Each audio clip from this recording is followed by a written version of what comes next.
নমস্কার বন্ধুরা, আমি রণদীপ হিস্ট্রি দর্পণ এডুকেশনাল চ্যানেলে আপনাদের সকলকে আবারও স্বাগত। আজ আমরা মূলত আলোচনা করব গিয়াসউদ্দিন বলবন সম্পর্কে। দাস বংশের একজন বিখ্যাত শাসক ছিলেন গিয়াসউদ্দিন বলবন। তিনি শাসন করেছিলেন 1266 থেকে 1287 পর্যন্ত। তার প্রকৃত নাম ছিল বাহাউদ্দিন। তিনি সিংহাসনে বসেই নিজেকে রাজকীয় একজন প্রমাণ করার জন্য তিনি নিজেকে বলতেন জিলুল্লাহ বা ঈশ্বরের ছায়া। তিনি মুদ্রায় খলিফাকে স্বীকার করে খুতবায় নিজের নাম পাঠ করেন।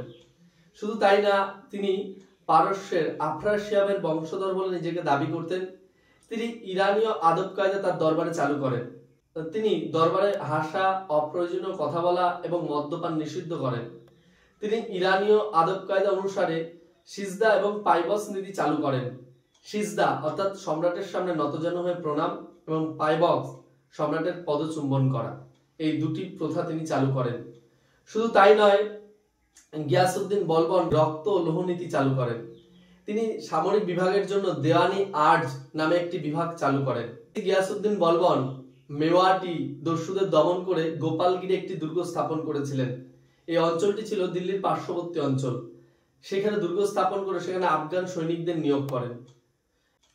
তিনি নিচু বংশজাত মানুষদেরকে দেখতে পারতেন না। তিনি কাউকে নিয়োগ করার আগে তার বংশকৌলিন্য বিচার করতেন।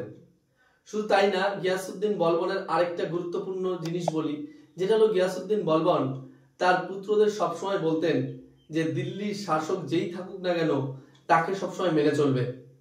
তিনি তাই সেই রীতি অনুসারেই নিজের ছেলে বুগরা খাঁকে নিয়ে 1281 সালে বাংলার শাসক তুঘরিল খাঁকে দমন করেন। তারপর তাকে সেখানে নিয়োগ করেন।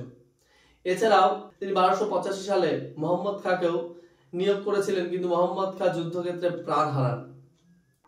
তিনি পারস্যের রীতিনীতি অনুযায়ী নিজের পৌত্রদের নাম রাখেন কাইকোবাদ, কাইখসরু, কিন্তু ইসলামীয় রীতি অনুসারেই নিজের পুত্রদের নাম রাখেন বুগরা খাঁ এবং মোহাম্মদ খাঁ। তো গিয়াসউদ্দিন বলবন সম্পর্কে আমাদের এই প্রশ্নগুলো পড়লে আশা করি আমরা পেয়ে যাব।